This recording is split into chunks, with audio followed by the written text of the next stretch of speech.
नमस्कार मित्रांनो, तुमचं स्वागत आहे फॅक्ट वर्ल्ड या चॅनलवर. मित्रांनो, तुम्हाला माझ्या चॅनलवर विविध जुन्या बालभारतीच्या पुस्तकांमधील धडे पाहायला मिळतात. आजचा धडा हा आहे 3 महिना. मित्रांनो, व्हिडिओला सुरुवात करण्या अगोदर तुम्ही जर चॅनलला सबस्क्राईब केले नसेल तर प्लीज तुम्हाला एक विनंती आहे, प्लीज चॅनलला सबस्क्राईब करून घ्या. व्हिडिओला शेअर करा, लाईक करा, कमेंट करा. चला तर मग आज आपण व्हिडिओला सुरुवात करूया. धड्याचं नाव आहे 3 महिना. ही पेशवाईतील गोष्ट आहे. त्यावेळी भारतातील अनेक भागात इंग्रज व्यापार करत होते. व्यापाराच्या सुरक्षिततेसाठी सैन्य हवे अशी बतावणी करत त्यांनी लष्कर वाढवले. त्यांनी पदरी सैन्य ठेवले. भारतातील राजे आणि इंग्रज यांच्यात लहान मोठ्या चकमकी सतत चालू असत. सवाई माधवराव पेशव्यांच्या काळात इंग्रज आणि मराठेची एक मोठी लढाई झाली. लढाईनंतर सलोख्याचा तह झाला. तहातील एका अटीप्रमाणे इंग्रजांचा वकील पेशव्यांच्या दरबारात राहावा असे ठरले. त्याप्रमाणे एक इंग्रज वकील पुण्याला आला. संगमाजवळ त्यांनी आपली छावणी थाटली. या वकिलाचे नाव होते मॅलेट. त्याच्या मदतीसाठी छावणी 100 माणसे ठेवण्याची परवानगी पेशव्यांनी दिली होती. मॅलेट नम्रपणाने वागत असे. तहातील अटींचे नियम पालन करत असे. सवाई माधवरावांना मॅलेटने काही गमती जमतीच्या यांत्रिक गोष्टी भेट म्हणून दिल्या. त्यात पृथ्वीचा गोल, दुर्बिणी अशा वस्तू होत्या. पेशव्यांच्या आणि मॅलेटची मोठी दोस्ती जमली.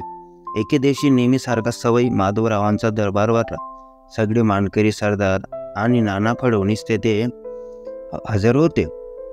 दरबारात मॅलेटने पेशव्यांचा एक अर्ज दिला. आमच्या सवयीचं खाणपिण पुण्यात मिळत नाही, तेव्हा रोजच्या रोज मुंबईहून ते आणायची परवानगी असावी. त्यावर जकात लावली जाऊ नये. नाना फडणवीसांनी अर्ज मान्य केला, पण अट घातली की मुंबईहून दररोज 3 महिने येतील. त्यात फक्त खाण्यापिण्याचे पदार्थ असतील. त्याप्रमाणे संगमावरील छावणीत रोज 3 महिने येऊ लागले. मॅलेट खुशीत होता. आपल्या सवयीचे खास खाणेपिणे त्याला रोजच्या रोज मिळत होते. एके दिवशी काय झाले, मॅलेट न्याहारीला बसला होता. न्याहारीतील पदार्थ त्याच्या आवडीचे होते, पण आज त्याला ते रुचकर लागत नव्हते, कारण त्याचे मन अस्वस्थ होते. मेण्यांची नेहमीची वेळ होऊन गेली होती, तरी मेणे आलेले नव्हते. तो विशेष आतुरतेने त्यांची वाट पाहत होता. इतक्यात मेणे आल्याची वर्दी त्याला मिळाली. मॅलेटच्या चेहऱ्यावर हास्य उमटले, पण पुन्हा वर्दी आले. नेहमीसारखे 3 महिने आलेले नाहीत. 1 महिना जकात नाक्यावरच अडवण्यात आला आहे. मॅलेटचे हास्य एकदम आवडले. त्यांनी पेशव्यांकडे तक्रार केली की तुम्ही दिलेला शब्द पाळला नाही. तेथे नाना फडणवीस हजर होते. नाना म्हणाले, वकील साहेब, अशा गोष्टी शब्द दोन्ही बाजूने पाडायचे असतात, एका बाजूने नाही. आजवर तुमचे खाद्यपदार्थांचे 3 महिने कधी अडवले गेले होते काय? मग आजच असे का घडले असेल? 3 पैकी 1 महिना का अडवण्यात आला असेल? मॅलेट काहीही बोलेना. सांगू मी? अहो, त्या 1 महिन्यातले खाद्यपदार्थ तुमच्या आणि आमच्या दोघांच्याही आरोग्याला अपायकारक होते. मॅलेटने मान खाली घातली. खाद्यपदार्थाच्या नावाखाली तोफा, बंदुका आणायचा मॅलेटचा डाव होता. त्याचा डाव नानाच्या जागरूक हेरखात्याने हाणून पाडला होता.